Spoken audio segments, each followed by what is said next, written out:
Hey, what's going on, guys? Full here from Custom Offsets TV on the YouTube with another quick matchup for you. Now, if you don't know what these are, we're basically showing you what a certain size tire looks like on a certain size wheel.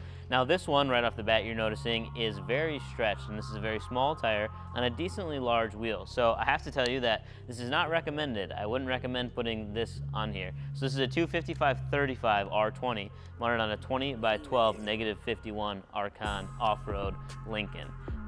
So very, very stretched, which means that the tire is significantly narrower than the width of the wheel. So when I'm talking about all these numbers, I'll kind of explain it to you. So 20, I'm referring to the diameter, so 20 across, and then 12 is going to be the depth or the width of the wheel, so 12 wide. -51 is the offset, which doesn't actually impact how the tire mounts up on here. And as far as the tire goes, 255/35. It's going to be your cross-section width and then the ratio to calculate out how tall your sidewall is. So if you just roughly measure, this overall height is about 26.5, 27 inches or so. And then width is kind of hard to measure because if I go from where the actual seam of the traction path is, you're looking at only about 10 inches, but it's stretched out obviously all the way to the bead because this is mounted on here. It's filled with air. This is a real thing that you can actually do. Like, it's physically possible to do, but like I said, would not recommend it. You have an extreme stretch on the sidewall. You have roughly 1.5 to 2 inches of stretch.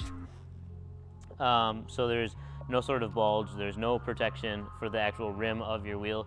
You can even see, so usually during the mounting process, your tire will cover up the parts of your wheel that get damaged during mounting because inside here you would never see because the rubber goes over it. But if you look at this one, you can see chips in the paint and scratches from where they use these tools to actually mount the tires on here. So we did want to just kind of show you what this looks like because there are people out there doing it. Like I said, we can't recommend that for legal and liability reasons. This isn't necessarily a perfectly safe setup, something that on most trucks wouldn't be correctly weight rated for it.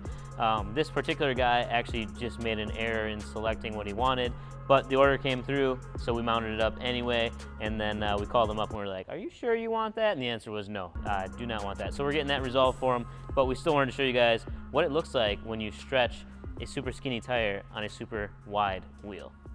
That's your matchup. Peace.